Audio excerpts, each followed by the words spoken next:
समुद्र मंथन से निकले विष को लेकर जब सभी असमंजस में थे तो महादेव ने हलाहल का पान किया और जगत की रक्षा की।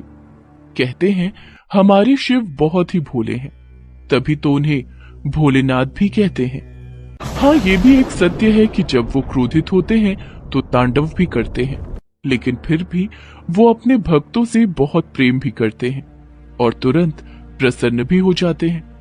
बहुत पुरानी बात है, किसी राज्य में दीपानाथ नाम का एक बड़ा ही शातिर चोर रहता था। हर रात तो वो किसी न किसी घर में चोरी जरूर करता। चोरी करके ही वो अपना और अपने परिवार का पेट पालता। एक रात की बात है, आप मेरी बात मानते क्यों नहीं? कितनी बार कहा है कि चोरी पाप है। एक दिन जब आप पकड़े जाएंगे तो मेरा और मेरी कोख में पलने वाले इस बच्चे का क्या होगा? कभी सोचा है आपने? अरे सुकुमारी, तुम काम पर जाते समय ऐसी अपशकुन भरी बातें मत किया कर। मैं कोई नया चोर नहीं बना हूँ। अरे वर्षों का तजुर्बा है मेरा चोरी करने का, मुझे कोई नहीं पकड़ सकता। दीपानाथ यह कहकर चोरी करने निकल गया। कुछ दिनों से उसकी एक घर पर नजर थी। वो उस घर में जा घुसा और चुपके चुपके अंदर के उस कमरे की ओर बढ़ने लगा जहां तिजोरी थी। उसने उस कमरे का ताला तोड़ा और फिर तिजोरी के पास पहुंचकर उसे अपने हथियार से खोला। अरे बाप रे, कितना सारा पैसा है यहाँ तो। मजा आ गया। आज की इस चोरी के बाद 4-5 महीने तो चोरी करने की जरूरत ही नहीं पड़ेगी। दीपानाथ तिजोरी से पैसे निकालने लगा। तभी उस मकान के मालिक की नींद खुल गई। उसे दूसरे कमरे से खटपट की आवाज आई। वो समझ गया कि जरूर कोई न कोई उस कमरे में घुस आया है, क्योंकि उस कमरे के बाहर तो ताला लगा होता था। वो जोर जोर से चिल्लाने लगा, अरे हरी, गुंजन, बेटा त्रिलोचन, जल्दी बाहर आओ, लगता है तिजोरी वाले कमरे में कोई घुस आया है। दीपानाथ ने जब ये आवाज सुनी तो उसके हाथ पांव फूल गए। पकड़े जाने के डर से उसके दिल की धड़कन तेज हो गई, लेकिन फिर भी उसने अपने होश नहीं खोए। और जब तक उस मकान मालिक के बेटे उस तक पहुंचते, वो वहां से 9-11 हो गया और भागा भागा सीधे अपने घर जा पहुंचा और अपने घर का दरवाजा पीटने लगा। सुकुमारी, अरे सुकुमारी, जल्दी से दरवाजा खोल। सुकुमारी ने जैसे ही दरवाजा खोला, वो हांफता हुआ अंदर आया और दरवाजा बंद कर लिया। क्या हुआ जी, आप इतना हांफ क्यों रहे हैं? कुछ नहीं, कुछ भी तो नहीं। तू जाकर एक गिलास पानी लेकर आ। सुकुमारी पानी लेकर आई। अगर आज पकड़ा गया होता तो भारी मुसीबत हो जाती। अजी, आप क्यों नहीं सुनते मेरी बात? अरे छोड़ दीजिए ना चोरी करना। आज बच गए, पर किसी ना किसी दिन तो पकड़े जाएंगे। तो फिर शुरू हो गई। चल जा यहाँ से, मेरा दिमाग मत चाट। वैसे भी आज का दिन काफी बुरा रहा। खाना सामने था लेकिन खा नहीं सका। लेकिन कोई नहीं, आज नहीं तो कल सफलता मिलेगी ही। लेकिन राज्य में बढ़ती चोरियों की खबर राजा को लग गई। उन्होंने अपने सिपाहियों को सख्त निर्देश दिया कि सिपाहियों, हर दिन मुझे प्रजा की ओर से यह शिकायत मिल रही है कि उनके घरों में चोरियां हो रही है। आखिर तुम लोग करते क्या हो? कान खोलकर सुन लो। अगर आज के बाद एक भी चोरी की बात मेरे कानों तक आई तो तुम लोगों का सिर कटवा दूंगा। राजा की बातों को सुनकर सैनिकों के बीच खलबली मच गई और उन्होंने राज्य के चप्पे चप्पे पर अपनी निगाह रखनी शुरू कर दी। रात और दिन सैनिक पहरा देने लगे, जिसका परिणाम ये निकला कि पिछले 20 दिनों से दीपनाथ कहीं भी चोरी नहीं कर सका। अब तो उसके घर में खाने को एक भी दाना नहीं था। पिछले 2 दिनों से ना तो उसने कुछ खाया था और ना ही उसकी गर्भवती पत्नी ने। उसकी पत्नी ने जब उसे कोई काम करने को कहा तो मेरा काम चोरी करना है, इसके अलावा मुझसे कोई काम नहीं होगा। ये कहकर दीपनाथ घर से बाहर निकल गया। मुझे चोरी करने का कोई ना कोई जुगाड़ तो करना ही होगा।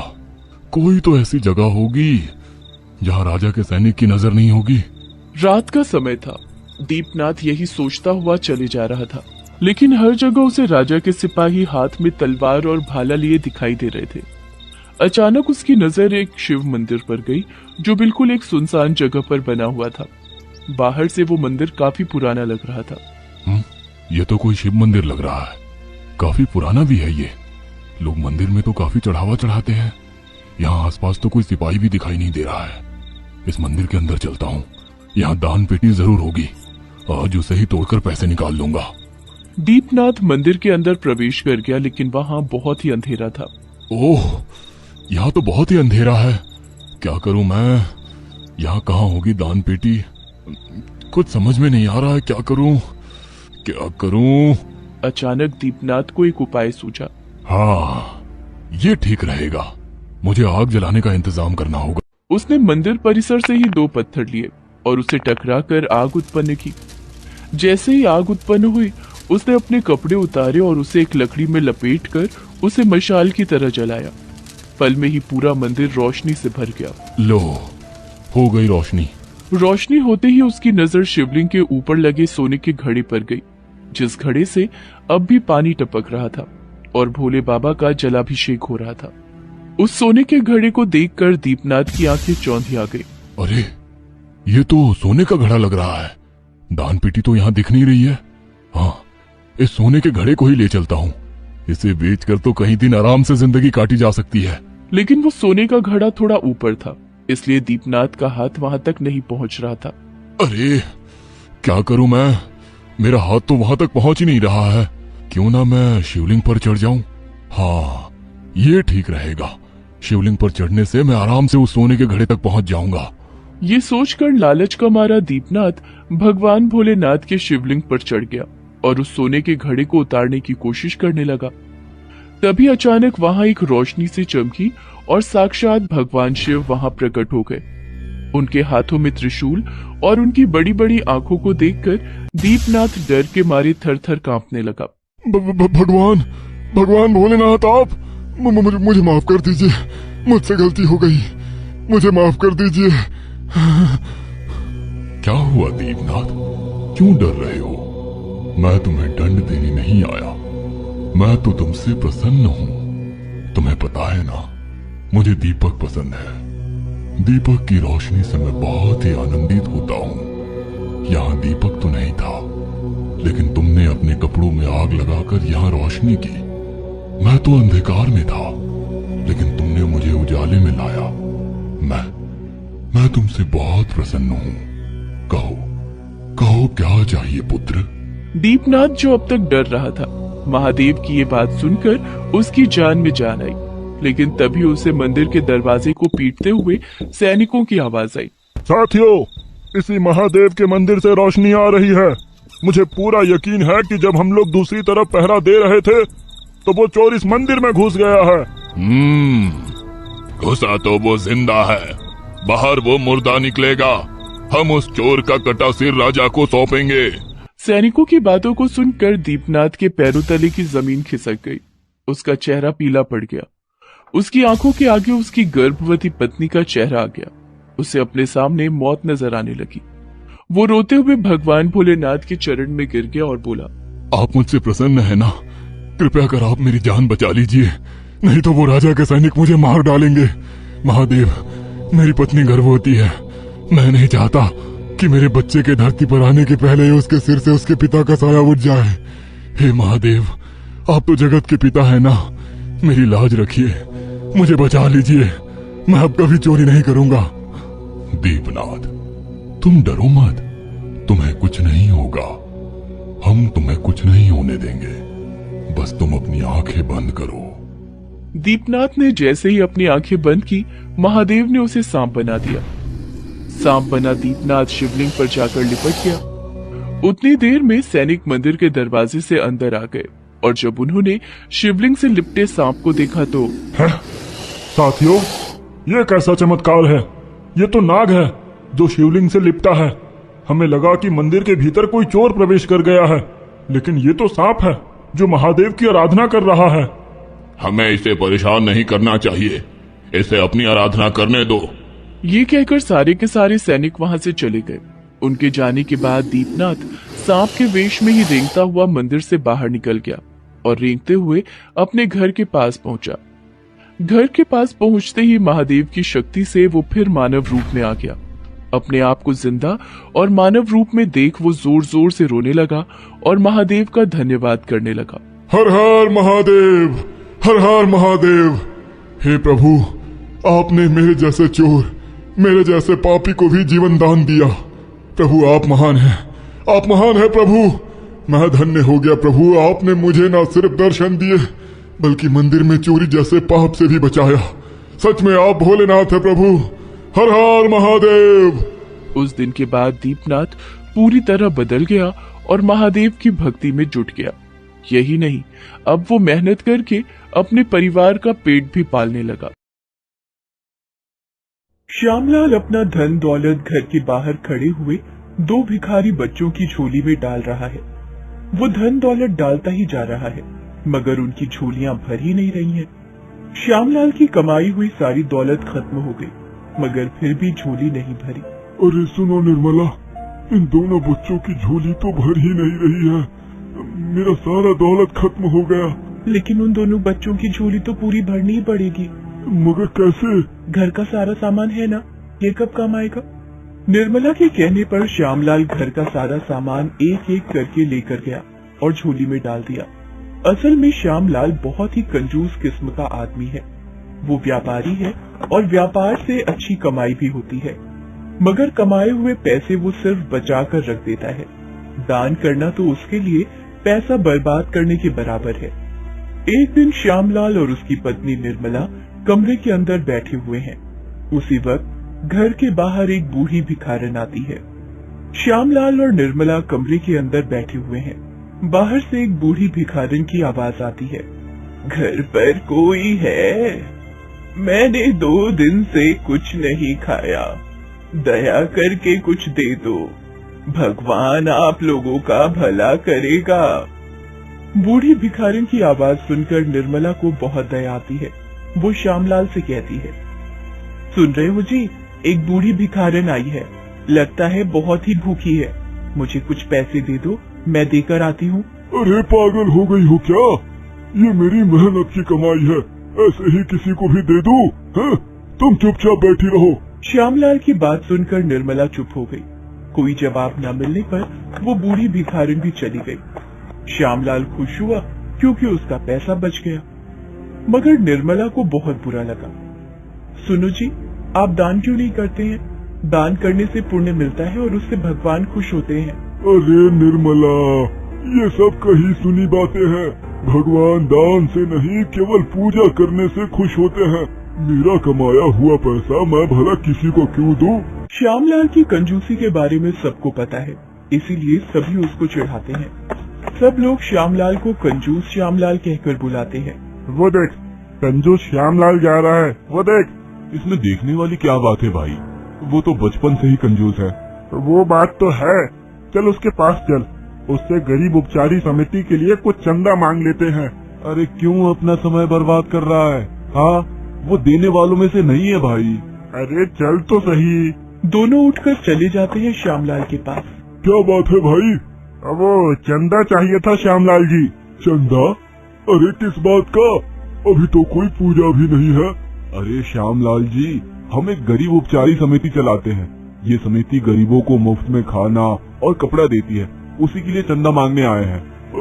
मगर मेरे पास तो पैसे नहीं है, मैं भी तो गरीब आदमी हूँ। एक काम करो, मेरे घर भी कुछ खाना और कपड़ा भेज देना, मेरी गरीबी दूर हो जाएगी। श्यामलाल चला जाता है। देखा कैसे उल्टा सीधा बात करके चला गया। मैंने पहले ही कहा था कि अपना समय बर्बाद मत कर। आज इस बात का चंदा, कल उस बात का चंदा है। ऐसे ही चंदा देता रहा तो मैं कभी अमीर नहीं बन पाऊंगा। श्यामलाल बहुत अमीर होना चाहता है, इसीलिए दिन भर व्यापार संभालता है और घर लौटकर भगवान की पूजा करता है, ताकि भगवान उसे बहुत धन दौलत दे। भगवान से उसको बस एक ही चीज चाहिए और वो है धन दौलत। श्यामलाल शिव पार्वती जी का बहुत बड़ा भक्त है, इसलिए वो सुबह शाम बस उन दोनों की पूजा करता है। हे शिव जी, हे पार्वती माँ, मुझे ढेर सारा धन दौलत दीजिए, ढेर सारा पैसा दीजिए। वो हफ्ते में एक बार मंदिर जरूर जाता है। मंदिर में फूल और प्रसाद चढ़ाने के बाद वो बस धन दौलत की ही बातें करता है। ऐसे ही एक दिन वो मंदिर में जाकर भगवान से धन दौलत मांग रहा था। उसी वक्त शिव जी और पार्वती जी कैलाश पर्वत पर बैठे हुए थे। ये कौन है प्रभु, रोज हमारी पूजा करता है और उसके बाद बस धन दौलत की मांग करता है? इसका नाम श्यामलाल है। ये नादान है, इसके लिए दान करना कोई मायने नहीं रखता। इसे लगता है बस पूजा करने से इसको बहुत धन दौलत मिल सकता है। फिर तो इसे दान करने का मूल्य सिखाना ही पड़ेगा। ये हमारा भक्त है, इसको सही रास्ता दिखाना हमारी जिम्मेदारी है। तुम क्या कहना चाहती हो पार्वती? पार्वती जी शिव जी को कुछ बताती हैं। शिव जी सुनते हैं। उधर श्यामलाल अभी भी मंदिर में शिव जी और पार्वती जी की मूर्ति के सामने हाथ जोड़कर खड़ा है। इतने में मंदिर की घंटियां बजने लगती हैं, हवा चलने लगती है और श्यामलाल के सामने शिव जी और पार्वती जी प्रकट होते हैं। श्यामलाल आश्चर्यचकित हो जाता है। शिव जी, पार्वती जी, ये मैं क्या देख रहा हूँ? हे प्रभु, हे माता, आज मेरा जीवन धन्य हो गया। श्यामलाल, हम तुझसे कुछ चाहते हैं। बोलिए प्रभु, आप दोनों के लिए तो जान भी हाजिर है। हमें तेरी जान नहीं चाहिए, हम चाहते हैं कि तू 2 गरीब भिखारियों की मदद करे। बस दोनों की खाली झोली पूरी भर देना। ठीक है माँ। याद रहे श्यामलाल, झोली पूरी भरनी है, थोड़ा सा भी खाली ना रहे, ये हमारा आदेश है। ठीक है प्रभु, मैं वचन देता हूँ, मैं मेरे कमाए हुए पैसों से 2 गरीब भिखारियों की झोली भर दूंगा। ये सुनते ही शिव जी और पार्वती जी अदृश्य हो गए। श्यामलाल घर लौटा और निर्मला को सब कुछ बताया। निर्मला खुश हुई। ये तो बहुत अच्छी बात है जी, आप भाग्यवान हैं। हाँ, ये बात तो है, मगर अब मुझे 2 भिखारियों को ढूंढना पड़ेगा जिनकी झोली छोटी हो। ये क्या बात हुई जी, यहाँ पर भी कंजूसी? अरे ये कंजूसी नहीं है निर्मला, इसको कहते हैं बुद्धि का सही इस्तेमाल। देखो, शिव जी और पार्वती जी ने कहा है 2 झोलियाँ भरने के लिए। अब वो छोटी हो या बड़ी उससे कोई फर्क नहीं पड़ता। श्यामलाल छोटी झोली वाले भिखारी की खोज में निकल गया। उसने इधर उधर ढूंढा, मगर छोटी झोली वाले भिखारी को ढूंढने में वो असफल रहा और वापस घर चला आया। क्या हुआ जी? क्या बोलूं निर्मला, मुझे एक भी भिखारी नहीं मिला जिसकी झोली छोटी है। क्या करूं, कुछ समझ नहीं आ रहा। उसी वक्त बाहर से 2 बच्चों की आवाज आई। एक छोटा लड़का और एक छोटी लड़की 2 छोटे छोटे झोले लेकर भीख मांगने आए हुए थे। भगवान के नाम पे कुछ दे दीजिए। भगवान आपका भला करेगा, कुछ दीजिए ना साहब। उन दोनों की छोटी झोली देखकर श्यामलाल खुश हो गया।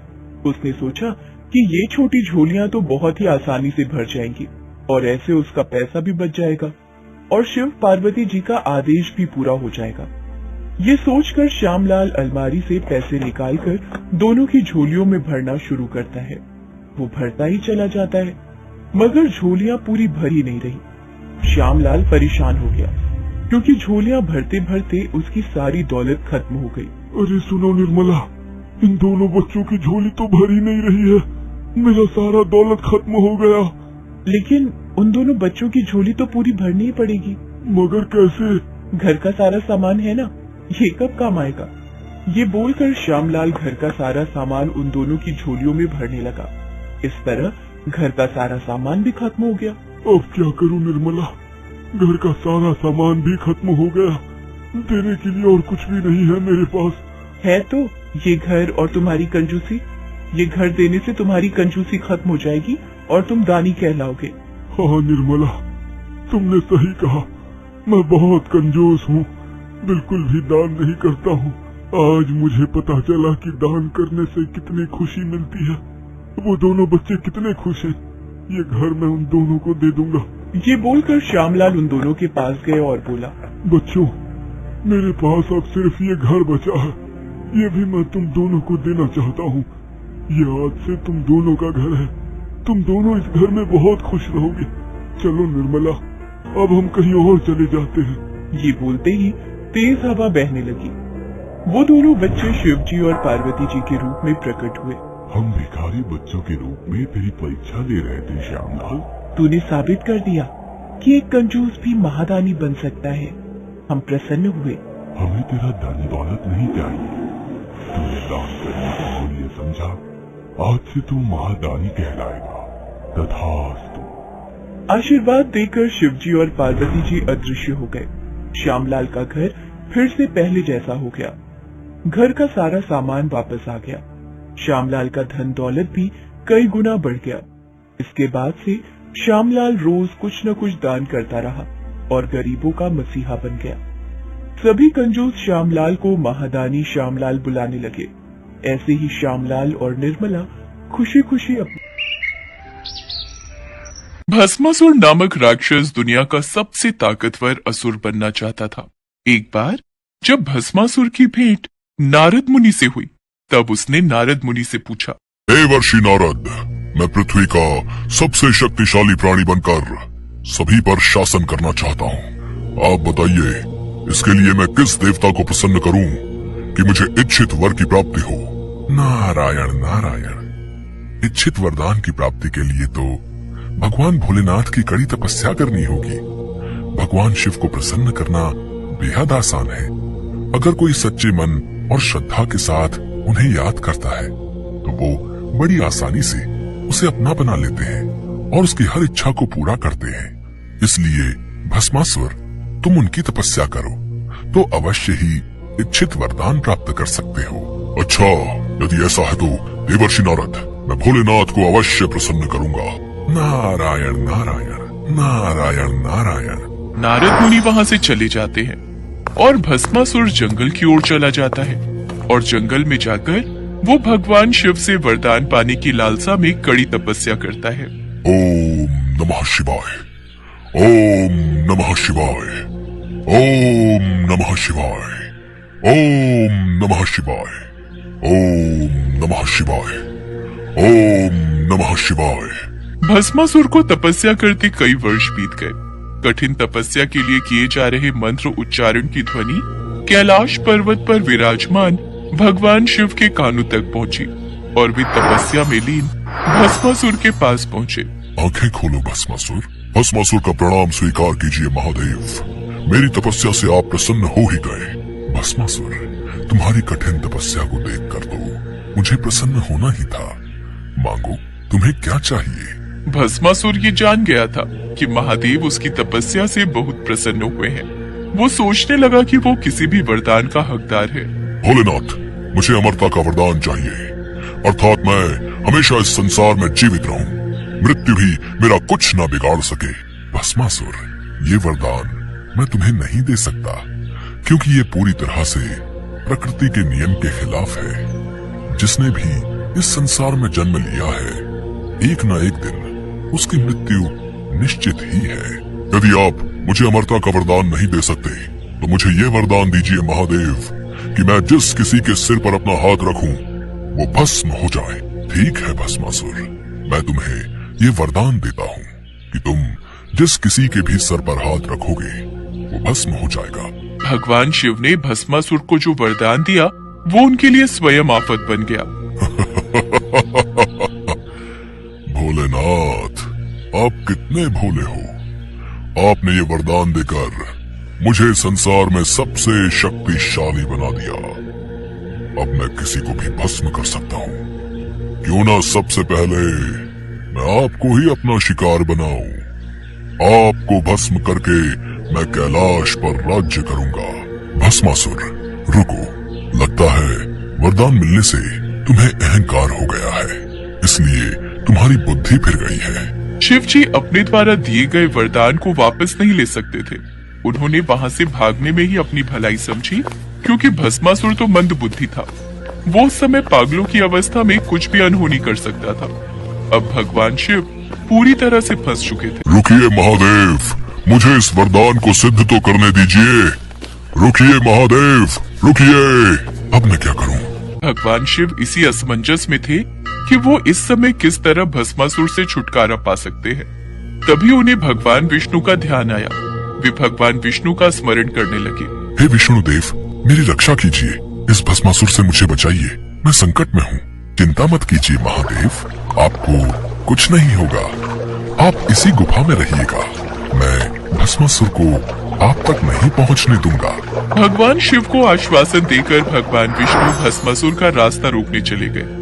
भस्मासुर शिव जी को ढूंढ रहा था कि उसकी नजर एक बेहद खूबसूरत स्त्री पर पड़ी, जिसे देखकर भस्मासुर अपनी सुध-बुध खो बैठा। वो ये भी भूल गया कि वो शिव जी की तलाश में था। स्त्री, वो भी वन में अकेली, कितनी आकर्षक सुंदरी है ये। इससे पहले इतनी आकर्षक सुंदरी मैंने कभी नहीं देखी। सुनो, तुम्हारा नाम क्या है सुंदरी? मेरा नाम मोहिनी है। तुम्हारी सुंदरता को देखकर मैं मोहित हो गया हूँ। मोहिनी, अति सुंदर नाम। तुम इस घने वन में अकेली क्या कर रही हो? मैं वन के निकट अपने माता पिता के साथ रहती हूँ और यहाँ वन में पूजा के लिए फूल चुनने आई थी। मोहिनी, मेरा नाम भस्मासुर है। मैं सर्वशक्तिशाली हूँ। मैं तुम्हें अपनी रानी बनाना चाहता हूँ। क्या तुम मुझसे विवाह करोगी? भस्मासुर की बात सुनकर मोहिनी हंस पड़ी। उसने भस्मासुर से कहा, महाराज, मैं एक नृत्यांगना हूँ और सदैव से ही अपने विवाह हेतु ऐसे पुरुष की कामना करती थी जो स्वयं बेहतरीन नृत्य जानता हो। क्या आप नृत्य के बारे में जानते हैं? भस्मासुर ने अपने जीवन में कभी भी नृत्य नहीं किया था, लेकिन वो मोहिनी के कहने पर नृत्य करने के लिए भी तैयार हो गया। सुंदरी, मैं नृत्य करना जानता तो नहीं, पर अगर तुम नृत्य सिखाओगी तो मैं अवश्य कर लूंगा। आपकी प्रेम भरी बातें सुनकर अब तो मेरा भी मन आपसे विवाह करने के लिए विचलित हो रहा है। चलिए, मैं आपको नृत्य सिखाती हूँ। जैसे जैसे मैं नृत्य करूंगी वैसे वैसे आप करते जाना। ठीक है सुंदरी, तुम नृत्य प्रारंभ करो, मैं तुम्हारे साथ साथ करूंगा। मोहिनी नृत्य प्रारंभ करती है। भस्मासुर मोहिनी के कहे अनुसार उसकी तरह नाचने की कोशिश करने लगता है। मोहिनी अपना हाथ जब कमर पर रखती तो भस्मासुर भी अपना हाथ कमर पर रख लेता। मोहिनी अपने हाथों से मुद्राएं बनाती तो भस्मासुर भी हस्त मुद्राएं बनाने की कोशिश करता। कुछ देर तक मोहिनी और भस्मासुर का नृत्य चलता रहा। भस्मासुर नृत्य अभ्यास में पूरा डूब चुका था।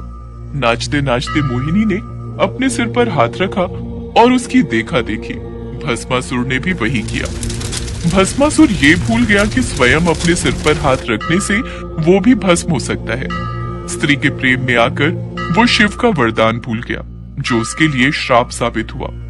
भस्मासुर का संहार करने के लिए स्वयं भगवान विष्णु ने मोहिनी अवतार धारण किया था। भगवान विष्णु फिर से अपने रूप में आ जाते हैं। भगवान शिव उनके समक्ष आते हैं। बचाओ, बचाओ! भस्मासुर, तुमने मेरे द्वारा दिए वरदान का दुरुपयोग किया, इसी कारण तुम्हारी ये दशा हुई। महादेव, आपका दिया वरदान सत्कर्म करने वाले लोगों के लिए तो फलदायी होता है, पर वरदान का दुरुपयोग करने वाले पापियों के लिए कभी फलदायी नहीं होता। आप भोला भंडारी हो भोलेनाथ, इसलिए आपके भोलेपन का फायदा जब भस्मासुर जैसे पापी और दुराचारी राक्षस उठाने लगे तो उनको ऐसा ही दंड भुगतना पड़ता है। भस्मासुर को उसके पाप का दंड मिल गया, जिसके पश्चात भगवान शिव और भगवान विष्णु वहां से अंतर ध्यान हो गए।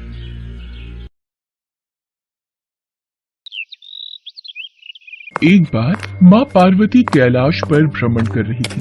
तभी उनकी नजर पृथ्वी लोक पर पड़ी। सेठ जी, ये माल गाड़ी में से उतार दिया है। ये ले, तेरे आज की कमाई के 200 रुपए। पूरा दिन मेहनत करके सिर्फ ये 200 रुपए ही कमाई हुई है। अब इसमें से 50 रुपए दूध के, 50 रुपए सब्जी के, बाकी बचे 100 रुपए जो पूरे 3 दिन चलाने हैं। ये हो गए पूरे 50,000 रुपए। इन्हें तिजोरी में रख देता हूँ। नहीं भैया, ये बहुत महंगी साड़ी है, कोई सस्ती सी दिखा दो। हाँ, ये 150 रुपए वाली ठीक है। भैया, ये तीनों साड़ी पैक कर दो। ये लो 5000 रुपए। माँ पार्वती गरीब और अमीर दोनों को देख रही थी। आखिर जिसे जो चाहिए उसे मिलता नहीं, और जिसके पास पहले से हो उसे और मिल जाता है। इस प्रश्न का उत्तर तो महादेव ही दे सकते हैं। धरती का ये नजारा देखकर माँ पार्वती भगवान शंकर के पास जाती है। महादेव, मैंने देखा है कि धरती पर जो व्यक्ति पहले से ही गरीब और दुखी है उसे और ज्यादा दुख मिलता है, और जो सुख में है आप उसे दुख नहीं देते। ऐसा क्यों? भगवान, ये आपकी कौन सी लीला है? देवी पार्वती, इस बात का उत्तर जानने के लिए आपको हमारे साथ धरती पर चलकर वहां के प्राणियों का हाल चाल जानना होगा। वहीं इस प्रश्न का उत्तर आपको प्राप्त होगा। भगवान शिव के कहे अनुसार कुछ समय बाद माँ पार्वती उनके साथ मृत्युलोक में प्राणियों का हालचाल जानने के लिए चल पड़ी। तभी रास्ते में उन्हें एक गरीब पति पत्नी जाते दिखाई दिए। उर्मिला, कुछ समझ नहीं आ रहा, हमारी गरीबी के दिन कब दूर होंगे। वो चंदन ने फिर एक नई जमीन खरीद ली। सबका भाग्य एक सा नहीं होता है जी। उसके भाग्य में अमीर बनना लिखा है, हमारे में नहीं। भगवान की इच्छा होगी तो हम भी अमीर बन जाएंगे। पता नहीं कौन से पिछले जन्मों के कर्मों की सजा भुगतनी पड़ रही है। न जाने कौन से बुरे पाप किए थे। हे महादेव, आप इन दोनों पति पत्नी को कुछ ही पलों में अमीर बना सकते हैं। मेरे कहने पर आप इन्हें अमीर बना दीजिए। ये बेचारे कितने दुखी हैं। देवी पार्वती, इन दोनों के भाग्य में अभी अमीर बनना नहीं लिखा है। महादेव, जब हम इन्हें धन दे देंगे तो इनकी गरीबी दूर हो जाएगी, फिर ये भी अमीर और सुखी हो जाएंगे। कृपया करके आप इनकी मदद कीजिए प्रभु। देवी पार्वती, मैं तुम्हारी इच्छा अनुसार इन्हें धन प्रदान कर देता हूँ, पर उसका मिलना या ना मिलना कर्मों पर निर्भर करता है। पार्वती जी के कहने पर भगवान शिव ने सोने की अशर्फियों से भरी एक पोटली उस रास्ते में डाल दी। पोटली से कुछ दूरी पर उर्मिला की नजर गुजरते हुए एक अंधे व्यक्ति पर पड़ी। सुनो जी, हम तो गरीब हैं इसलिए दुखी हैं, पर ये सामने व्यक्ति तो नेत्रहीन है। एक बात समझ नहीं आई, ये नेत्रहीन लोग कैसे जीवन व्यतीत करते होंगे। हाँ, बड़ी मुश्किल होती होगी उर्मिला इन बेचारे नेत्रहीन लोगों को। चलो आज हम भी अंधों की तरह चलकर देखते हैं, देखें ये कैसे जीवन जीते हैं।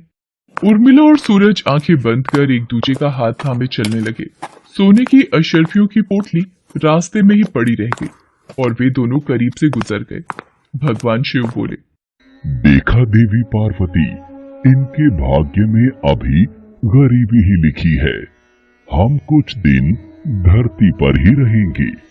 यहाँ मनुष्य रूप में रहकर मैं तुम्हारे मन की सभी शंकाओं को दूर करना चाहता हूँ। भगवान शिव और देवी पार्वती ने मनुष्य का रूप धारण किया और पति पत्नी के रूप में एक गांव के पास डेरा जमाया। शाम के समय देवी पार्वती भगवान शिव से बोली, स्वामी, मैं रसोई की तैयारी शुरू करती हूँ। यहाँ पृथ्वीलोक में यदि हम रहने आ ही चुके हैं तो हमें भोजन की भी व्यवस्था करनी होगी।